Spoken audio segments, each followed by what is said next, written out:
2장 8절로 14절 우리 한 절씩 한번 읽겠습니다.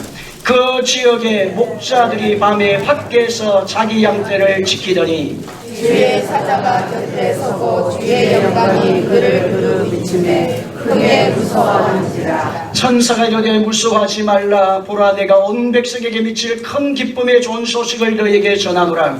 오늘 다윗의 도리에 너희를 위하여 구가 나셨으니 오 그리스도 주시니라. 너희가 가서 강보에 사여 구유에 누워 있는 아기를 보리니 이것이 너희에게 표적이라 하더라.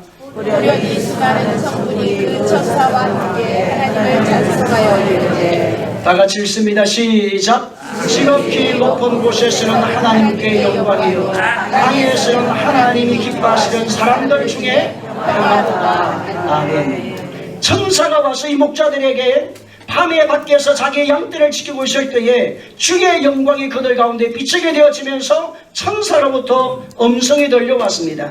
천사가 이르되 무수하지 말라. 보라, 내가 온 세상에 미칠 큰 기쁨의 소식을 전하기 위해서 왔다고 말씀합니다. 여러분, 예수님이 오시면 온 세상에 미칠 큰 기쁨의 소식입니다. 예수님이 땅에 오시면 온 세상에 미칠 큰 구원의 소식입니다. 예수님이 땅에 오시면 온 세상에 큰 능력의 소식인 것입니다. 기쁨의 소식이요, 능력의 소식이요, 구원의 소식이요, 치료의 소식이요, 회복의 소식이요, 천국의 소식입니다. 그래서 천사들이 말을 하는 것입니다. 천사가 이 목동들에게 말을 하는 것입니다. 온 세상에 미칠 큰 기쁨의 소식을 내가 너에게 전하러 왔다. 그 전하라는 그 내용이 누구입니까? 바로 예수님이 오셨다는 것입니다. 예수님이 오심으로 말미암아 예수님이 인간의 몸을 입고 이 땅에 오심으로 사탄과 죄와 저주 아래에서 우리를 살리시기 위해서 오신 것이 인생살이에서 가장 큰 소식입니다. 그런데 여러분, 이것이 영이 깨어서 하나님을 만나지 않으면 사기처럼 들리는 이야기입니다. 여러분, 그렇잖아요. 내가 나를 위해서 죽으라고 한 것도 아닌데 뭐 죽었다고요? 뭐 태어났다고요? 나를 위해서 뭐 태어났다고요? 그러면 여러분, 영이 깨어서 하나님의 세계를 알지 못하면 이 이야기가 큰 기쁨의 소식, 예수님 인간의 몸을 입고 이 땅에 오신 소식이 구원받은 우리에게는 큰 기쁨의 소식으로 다가오지만 세상의 사람들에게는 사기 같은 소식이 들려온다는 겁니다. 여러분, 혹시나 여러분 신앙생활 가운데 믿음의 사람들 가운데 예수님이 땅에 오셨다는 이 사실에 대해서 사기같이 들려요? 큰 기쁨의 소식으로 들립니까? 할렐루야. 큰 기쁨의 소식이 되기를 주님의 이름으로 축원합니다. 그래서 여러분, 누가복음 2장 15절의 말씀 가운데 천사들이 떠나 하늘로 올라가니 목자가 서로 말하되 이제 베들레헴에 가서 주께서 우리에게 알리신 바 이를 이루어진 것을 보자 하고 빨리 가서 마리아와 요셉과 구유에 누인 아기를 찾아가서 소식을 들었습니다. 천사가 와서 소식을 들었는데 그 소식을 듣고 바로 그런 베들레헴으로 찾아가서 말 구유 안으로 들어가서 마리아와 요셉과 구유에 누인 아기를 찾아갔습니다. 여러분, 오늘 주님을 직접 찾아갔다는 것입니다. 소식을 들은 것이 아니라 찾아갔습니다. 오늘 여러분, 주님을 인격적으로 더 깊이 만나기를 주님의 이름으로 축원합니다. 누구의 들은 소식으로 믿지 마시고 누가 가져야해서 믿는 소식이 아니고 오늘 예수님은 나의 구세주이십니다. 나는 어디서 왔어? 나는 무엇 때문에 살다가 나는 어디로 가는지 삶의 해답은 예수님 안에 있습니다. 우리 인생의 삶의 성공과 지혜와 지식은 예수님 안에 있습니다. 흥하고 마는 것도 예수님 안에 있습니다. 살고 죽는 것도 주님 안에 있습니다. 흥하고 부하게 되는 것도 주님의 손에 있음을 나는 믿습니다. 나는 그 주님을 섬깁니다. 들어가도 복을 받기 원합니다. 나가도 복을 받기 원합니다. 일어나도 복을 받기 원합니다. 뜻반죽 그릇이기까지 자라손손 하나님의 복을 받는 인생으로 살게 하여 주시옵소서. 나는 그런 인생이 되기 원합니다. 그렇게 여러분, 주님을 인격적으로 만나는 고백일 분들이 다 되기를 주님의 이름으로 축원합니다. 그래서 천사들처럼 목자들처럼 예수님의 오식을 또다시 증가하는 정인의 삶이 하나님의 자녀들의 삶이요, 하나님의 백성의 삶인 것입니다. 여러분, 네 번째 말씀 가운데 보게 되어지면 동방 박사들이 마지막 그들은 다시 별을 만나게 되어집니다. 헤롯을 찾아갔다가 별을 놓쳤는데 그 그때 순간에 별이 그들에게 또 나타나게 되었습니다. 그래서 여러분 2장 9절로 12절 말씀 나같이 2장 9절로 12절 말씀 나같이 성경책을 읽습니다. 2장 9절로 12절 말씀입니다. 같이 읽습니다. 시작. 박사들이 왕의 말을 듣고 갈새 동방에서 보던 그 별이 문득 앞서 인도하여 가다가 악이 있는 곳 위에 머물러 서 있는지라 그들이 백을 보고 매우 크게 기뻐하고 기뻐하더라. 집에 들어가 아기와 그의 어머니 마리아가 함께 있는 것을 보고 엎드려 아기께 경비하고 보비압을 들어 황금과 유황과 무량을 예물로 드리니라.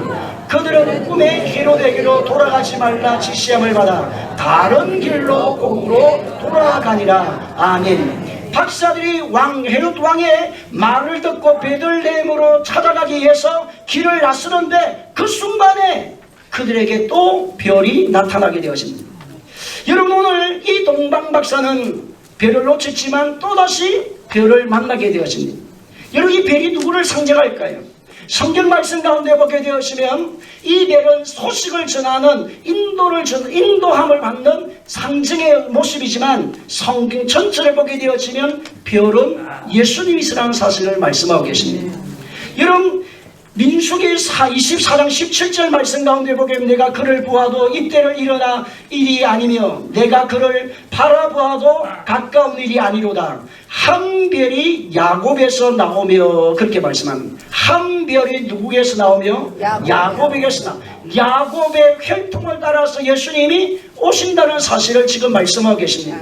그뿐만 아니라 예수님 베드로후서 1장 19절의 말씀 가운데 보면 어둠의 빛을 밝히는 샛별이라는 사실을 말씀합니다. 여러분 베드로후서 1장 19절에 보면 또 우리에게는 더 확실한 위언이 있어 어두운 데를 비추는 등불과 같으니 날이 새워 샛별이 너희 마음에 떠오르기까지 너희가 이것을 주의할 것이 옳으니라. 너희의 마음에 샛별이 마음에 떠오르기까지라고 말씀합니다. 그래서 성경 전체에서는 별을 말씀할 때에 예수님이라는 사실을 지금 여기에서 말씀하고 계십니다.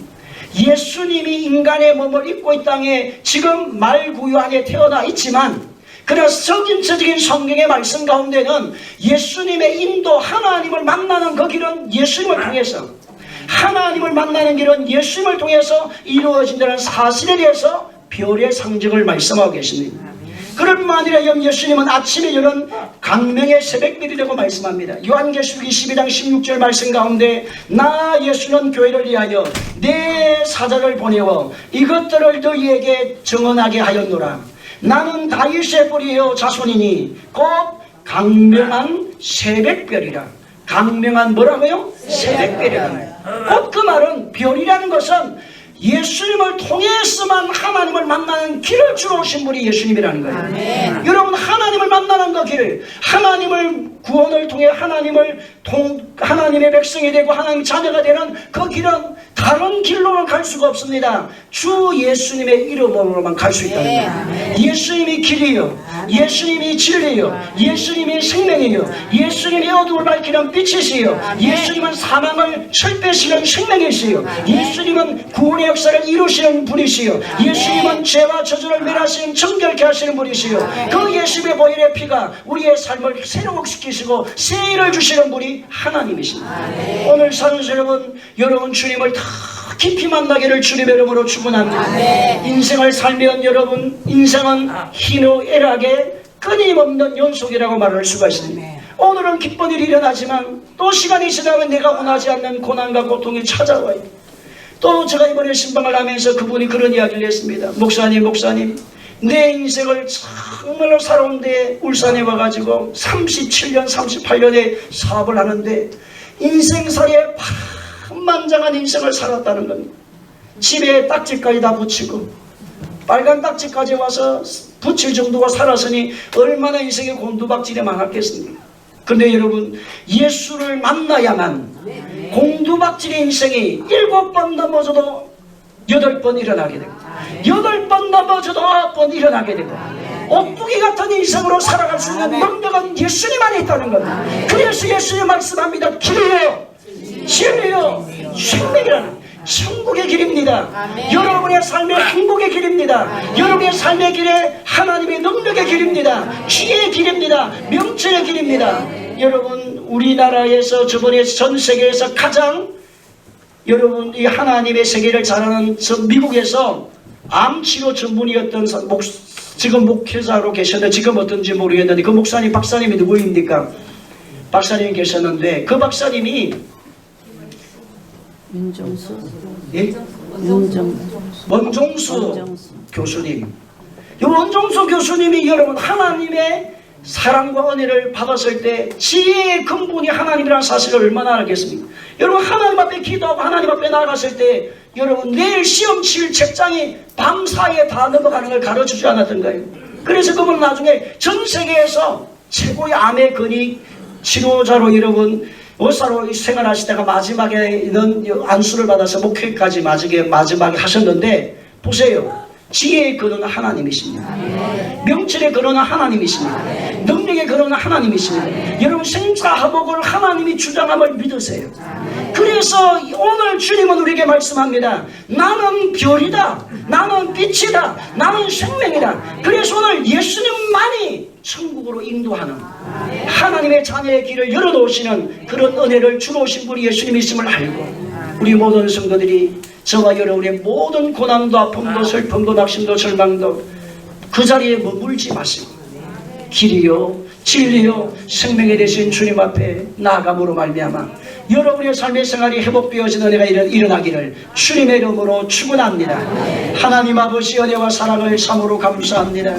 예수님 오시는 길에 쓰임을 받은 사람들에 대한 말씀과 예수님 오시는 길에 예수님을 대적하는 하나님을 대적하는 헤로단과의 삶 그리고 이론적으로만 하나님을 아는 서기관과 제사장의 삶을 바라보면서 우리 모든 성도들이 천사들같이 하나님의 소식을 전하는 일꾼들로 쓰여지게 하여 주시고 목자들처럼 주님을 찾아가 경배하는 일꾼이 되어지게 하여 주시옵시고 동방바사처럼 그들이 하나님 유황과 예물을 가지고 주님 앞에 나감으로 하나님의 거룩한 뜻을 이 땅에 드러낸 일꾼으로 쓰여지는 것처럼 오늘 주님을 놓치지 않는 믿음의 일꾼이 되게 하여 주시옵소서.